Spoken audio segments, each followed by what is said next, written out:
nè tranh lên thì tay ngọc nè buồn nè giờ pi là một mong nè tha tay mong bay tay mong pi một đá vào đây chụp buồn nhóm thả ớt bánh ha aoแต่ซื้อ cá ban lôi nè pi đợtได้ปันtay lấy thong pi tầm đô ngọc nè hayสมาจักนี่สมาจักทำไมได้กูจ้าlạnh về ơi về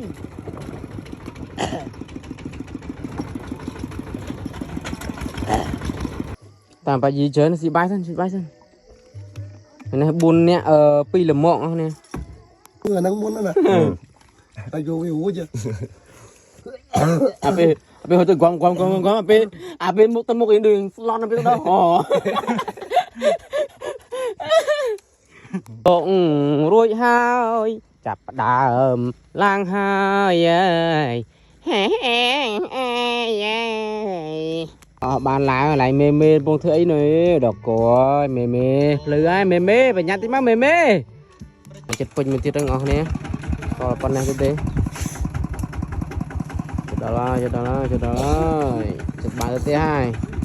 màu bay chật cần là hai ngọt nè và lời đi buông ngoài dài thai dài từ cửa mình mà lời đừng dài chân đi ta mau lơ tăng mình play chân tôi khai bật like không bọn like chớ à nè like chớ từ lâm à chẳng có thả dài chân nha tôi đang dài chân bởi để thôi tiền tích chân cho nét ba này tại khá nó từ con khá nó tha trong dài tuyệt vời và được bàn mẹ đưa con mình mẹ bà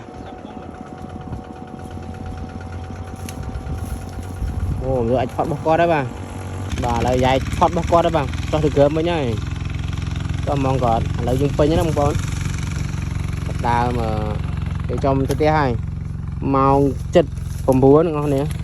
vậy sai phải em lợi dụng khang nó cái chuột vào đây bà đừng làm bậy mà đấy đừng có sôi tao ai phải được à no mà che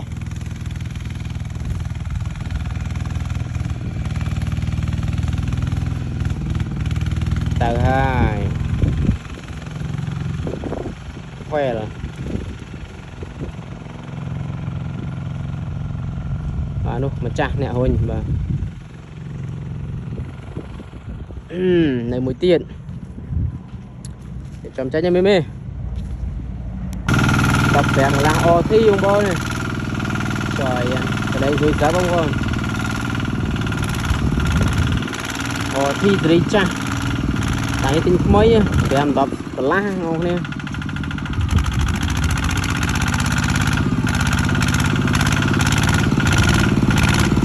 mà cái đây tôi sắp không có này phải lấy nha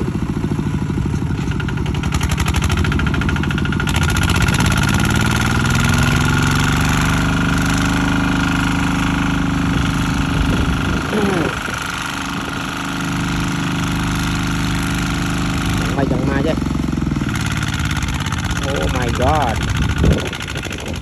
oh my god mà ông ơi là tranh nhặt hối chứ cho tam cơm với ông ơi dài cho tam cơm mình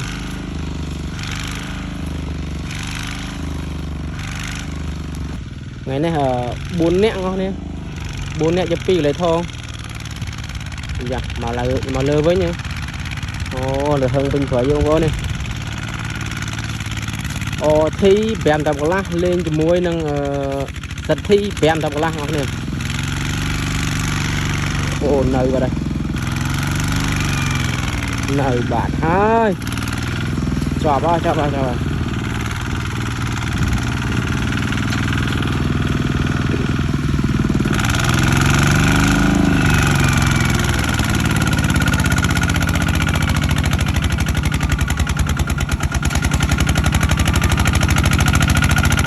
từ mua con đuổi miền chưa tay cái tên chứ không có này rồi cái bài máu trên sùa phốt ngon bạn đấy con đấy nè đấy cái que vào đây con này rồi mà chỉ pi tao nữa này con đó nè từ bộ cha lâm ở đây nè bộ chân búa này ngon nè đây đó Phi đất 4 nè. Chính mò. Bê chả ra cho nó.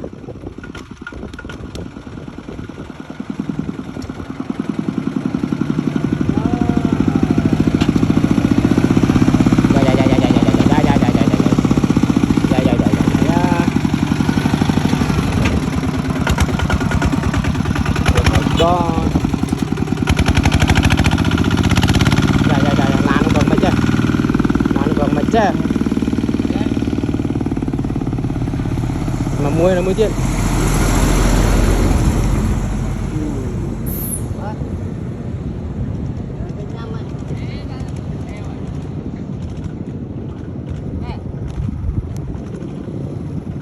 Trên tàu luộm muối ghê ngon nè. Có muối tiền. Đấy, trên tàu đài. Trên tàu đâu bán cái tiêu ghê ngon nè. Đoàn chín như ngon nè, đoàn chín á.